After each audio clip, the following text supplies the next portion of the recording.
ओम शांति। आइए सुनते हैं 22 अगस्त 2024 की शिव बाबा की ज्ञान मुरली।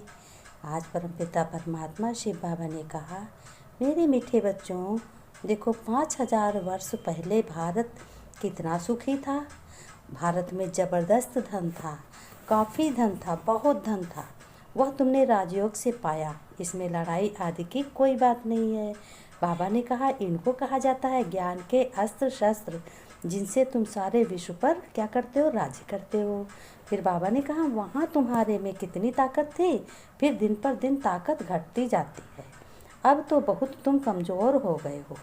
बाबा ने कहा, इस पतित दुनिया में तो बच्चों दुख ही दुख है कलयुग में, इसलिए अब तुम्हें इस दुख के मुक्त होकर मुक्ति धाम जाना है। और वह मुक्ति धाम घर जैसे कि सामने खड़ा है। तुम लोग जान गए हो ना। ये तो घड़ी घड़ी याद में लाना चाहिए कि हम दूर देश के रहने वाले हैं। कहाँ दूर देश है? शांति धाम है, परम धाम है। फिर शिव बाबा ने कहा कि हम ऑलराउंडर हैं। ऐसे बच्चों समझो कि हम ऑलराउंडर हैं और आदि से अंत तक हमने ही पूरा 84 जन्मों का पाठ बजाया है। ये हमारा 84वां जन्म है, लास्ट जन्म है, जब हम भगवान से संबंध जोड़ते हैं, भगवान के बच्चे बनते हैं, भगवान से ज्ञान का तीसरा नेत्र पाते हैं। तब हम तीसरी पढ़ाई पढ़ते हैं ब्रह्मा के मुख के द्वारा। तुम कितने सौभाग्यशाली हो बच्चों। तो स्वयं शिव बाबा एडॉप्ट करके तुम्हें पढ़ाते हैं। किसके द्वारा एडॉप्ट करते हैं? ब्रह्मा के द्वारा। अब बच्चों, अपने भाग्य की कुछ तो महिमा करो। तुम हो रूहानी पंडे। बाबा ने कहा, तुम्हें सबको रूहानी घर का रास्ता बताना है। इसलिए अभी तुम दिन प्रतिदिन याद की यात्रा में पक्के होते जाओगे।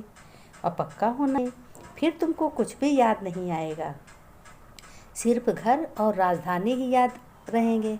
शरीर भी ऐसे छोड़ेंगे जैसे बैठे बैठे हार्ट फेल होता है। दुख की कोई बात नहीं होगी, क्योंकि तुम सब कुछ पहले से जानते होगे। बाबा ने कहा, तो तुम्हें कोई चिंता की बात नहीं होती। फिर शिव बाबा ने कहा, मेरे मीठे बच्चे, तुमने सारे कल्प में ऑलराउंडर पार्ट भी बजाया है। अब पार्ट पूरा हुआ, यानी ड्रामा पूरा हुआ। अब घर चलना है। कहाँ चलना है? घर। कोई भी अमर नहीं है, बाबा ने कहा। इसलिए सभी को ही अपना रास्ता चुनना है। ये पुराना चोला छोड़कर नया चोला लेना है। प्रश्न में बाबा ने कहा, तुम बच्चे अपने भाग्य की महिमा किन शब्दों में करते हो, वो भी मैं तुम्हें बताता हूँ उत्तर में। ऐसे तुम समझते हो हम हैं प्रकार भगवान बैठ पढ़ाते हैं, ऐसे मन में सोचो। दुनिया में मनुष्य मनुष्य को पढ़ाते, लेकिन हमें तो भगवान स्वयं पढ़ाते हैं। तो कितने भाग्यशाली हैं। हमें भगवान बाप हमारा बन गया, टीचर बन गया, सदगुरु बन गया, माता पिता भाई भी बन गया, सब कुछ बन गया। प्राणपति भी बन गया है, प्राणनाथ भी बन गया है, खुदा दोस्त भी बन गया है। तो बाबा ने कहा, प्रश्न में कहा, इस ड्रामा में सबसे बड़ा पोजीशन किसका है बच्चों? उत्तर में मैं बताता हूँ, ध्यान से सुनो। तो बच्चों सुनो, निराकार बाप का है। सबसे बड़ा पोजीशन किसका? निराकार बाप का। वह तुम सब आत्माओं का बाप है। सब आत्माएं ड्रामा के सूत्र में बंधी हुई हैं। सबसे बड़ा बच्चों पोजीशन किसका है? शिव बाबा का है, बाप का है, जो भगवान है। भगवान ने कहा, मेरे प्यारे बच्चों, ओम शांति। रूहानी बच्चों से रूहानी बाप पूछ रहे हैं, मीठे मीठे बच्चों, अपना घर शांति धाम याद है तुम्हें?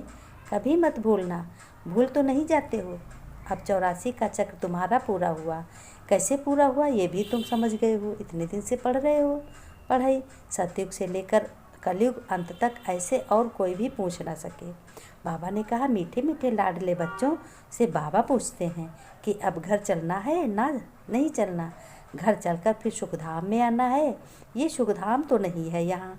यहाँ कलयुग है, यह है पुरानी दुनिया। यहाँ दुख ही दुख है, इसलिए इसको दुखधाम कहते हैं। वहाँ है शांति धाम, वहाँ है सुख ही सुख, सतयुग को कहा जाता है, जिसमें श्री कृष्ण नृत्य करता था, माखन चुराता था। अब इस दुनिया दुख से मुक्त हो जाना है। मुक्ति धाम अथवा शांति धाम जैसे कि सामने खड़े हैं बैकुंठ, वह है घर। फिर तुम नए विश्व में जाएंगे, वहाँ पवित्रता सुख शांति भी बहुत होगी। ये सृष्टि चक्र बच्चों बहुत बड़ा है। आदि मध्य अंत का ज्ञान तुम्हारी बुद्धि में है। अब हर एक ड्रामा में जो पार्ट है वही तुम बजाओगे। ड्रामा में रिप्लेस हो नहीं सकता। ड्रामा जैसा बना है, उसमें कुछ डिलीट नहीं हो सकता। बेहद का ड्रामा है ना बच्चों, जन्म लेते रहते हैं, सबके फीचर्स अलग अलग होते हैं। तो कितने वैरायटी के होते हैं, तो तुम तो जानते हो कितने वैरायटी के होते हैं। फिर यह मैं जैसे कहते हैं, फिर तुमको कुछ भी नहीं याद आएगा। दुख की बात नहीं, हॉस्पिटल में भी कुछ नहीं होगा। ने कहा, तुम उमंग उत्साह मुश्किल को सहज कर देता है। वे सभी कभी दिल शिकस्त बच्चे नहीं होते, उत्साह तूफान को तोहफा बना देते हैं। बाबा ने कहा, उमंग उत्साह में रहने वाले ही श्रेष्ठ ब्राह्मण हैं। जी बाबा ने बहुत कुछ समझाया है। कहते हैं इस मुरली, ज्ञान मुरली को तुम अविनाशी ज्ञान, रतन, धन, ये तुम्हारे बहुत ही काम आएंगे बच्चों। और इसमें तुम्हें नंबर फर्स्ट पाना है, ये भी तुम्हारा वरदान में बाबा ने कहा कि धारणा में तुम्हें कैसे होना चाहिए। धारणा तुम्हें एक से एक रोज का रोज नहीं बताते हैं, जिससे तुम्हारे भाग्य की लकीर बनती।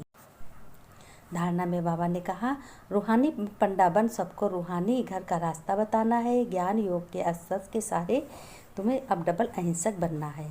84 जन्मों का ऑलराउंड पार्ट बजाने को अभी ऑलराउंड बनना है।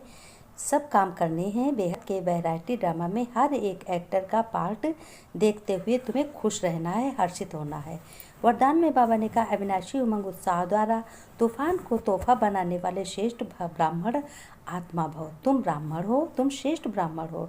विस्तार में बाबा ने कहा, देखो विस्तार में बहुत ध्यान से सुनो, एक एक शब्द बहुत मूल्य है उसका। उमंग उत्साह के ब्राह्मणों की उड़ती कला के पंख हैं।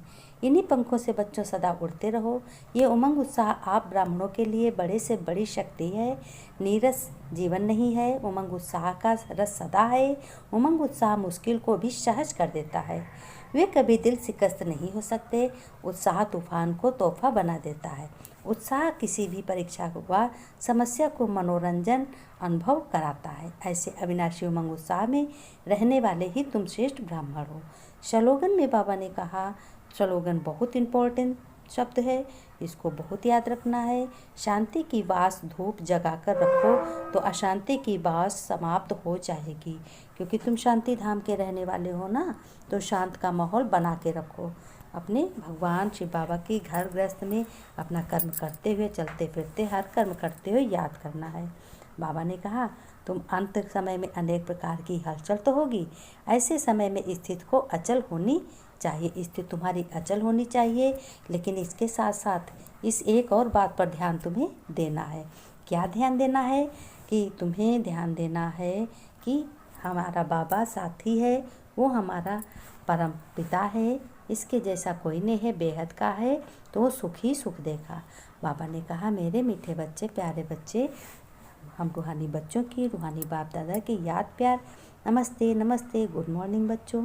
बच्चों ने नमस्ते की, हम रूहानी बच्चों की, रूहानी बाप दादा को याद प्यार, नमस्ते नमस्ते, गुड मॉर्निंग बाबा, शुक्रिया बाबा, शुक्रिया बाबा। ओम शांति बाबा, शिव बाबा, ओम नमः।